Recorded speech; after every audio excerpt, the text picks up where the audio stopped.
আয়। আরে কই তোরা? দেখ তোর জামাই তো মনে হয় মাথা নষ্ট হয়ে গেছে। আব্বা আপনারা সারাক্ষণ আমার জামাইরে খালি অপমান করতে থাকেন। কি সুন্দর করে খাড়ায় আছে, মাথা নষ্ট বুকে লেগে। আচ্ছা টেস্ট করে নি। এই কত আমি কেডা? তুমি আঁকলি না? তোমার আমি বিবাহ করছি ভাদ্র মাসের 13 তারিখে, রোজ মঙ্গলবার বাদ মাগরিব। কি আম্মা মিথ্যে কথা আপনার মনে নাই?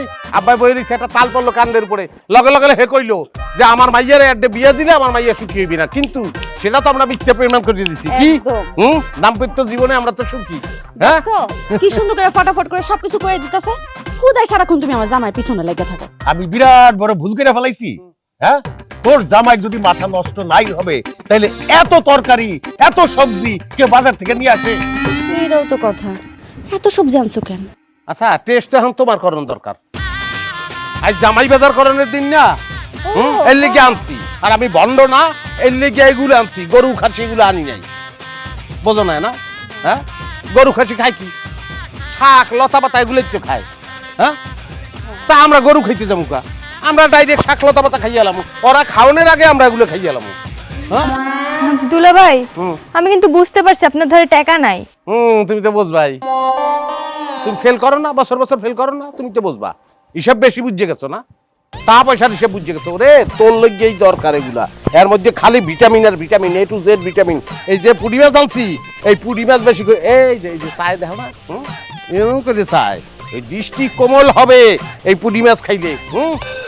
হইছে, লেকচার বন্ধ করো। যত যাই বল, আমরা কি গরু নাকি যে ঘাস পাতা খাইয়া জাবর কাটবো?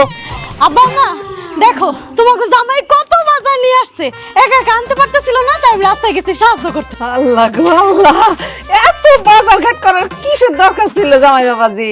আম্মা শ্বশুর বাড়িতে বিয়ের পর প্রথম আসছি, তাছাড়া আমার একটা পরিচয় আছে, আমি সরকারি চাকরিজীবী। আমার তো মনে হয় বাজার কমই হয়ে গেছে। বাজারে এসে বড় মাছ পাই না, যদি পাইতাম তাহলে কিনে নিয়ে আসতাম। আব্বা আব্বা মাছটার দিকে একটু খেয়াল করেন। আমার একটু ভালো করে খেয়াল করবে যে এক পক্ষ আখ দিয়ে দিচ্ছে না মাছ, একলে রূপক। এই মাছে কিন্তু সংসার খাইয়ে লাগিয়ে। চুপ করো, তোমার মতন তো A to Z ভিটামিন নিয়ে আসে নাই। আব্বা বাড়িতে গরু কয়টা? বিশেষ কারণে বাড়িতে গরু থাকে না। বুঝলো না? থাকবেও না, আছে তো একটা, তো একটা আছে, একটা আছে। এই সমস্যা কি? না সমস্যা না, ওই একটা গরু এতগুলা ঘাস কিভাবে খাবে? সেটা গরুর সাইকোলজি, গরু বুঝবে। গরুটা গরু বুঝতে নেবে, গরুর মধ্যে তুমি এখন টাকা বুঝলাম না। আর এগুলোর তুমি গাছ করতে আসছো, টমেটো গাছ, এগুলো গাছ, ছাকরে কয় গাছ। কোনো কালে তো এসব লতা পাতা খাইছি বলে মনে পড়তেছে না, তবে বড় হয়ে এগুলোর ঘাসি বলেই ডাকি। কি কইলো? মূর্খ কি বলতে আছে আমাকে? হ্যাঁ আরে সরকারি চাকরি কেটা দিচ্ছে? আমি তো গভীর টেনশনের মধ্যে পড়ে গেলাম। আমার শালির জামাই, আমার ভাইরা, হ্যাঁ এই অবস্থা, আমি মুখ দেখাইতে পারবো? আর তো কোনো জ্ঞান নাই। তুই কি কোন পিলে শান্ত হবো? তুমি আমার শান্ত হতে পাও? হ্যাঁ ও তো চাকরি লইছে, ঘুষ খাই যাও, নিজে ঘুষ খাই। কোনো জ্ঞান নাই তোর বেটা, প্রচুর জ্ঞানের অভাব, লগে ভিটামিনের অভাব। তোর খাইতে এগুলো, এই শাকসবজি টমাটো, এই পুঁটি মাছ লাগলে কাঁচা খাবি, কিন্তু তোর খাওয়ার দরকার আছে কিনা?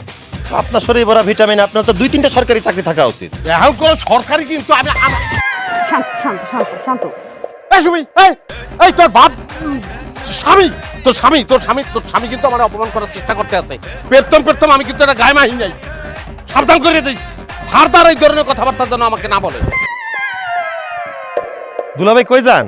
ঘাসগুলো নিয়ে যান, এই ঘাসগুলো কে খাবে?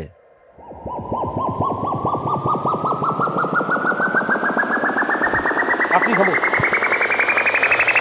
গাছ খাবো, দেখ কি করতে।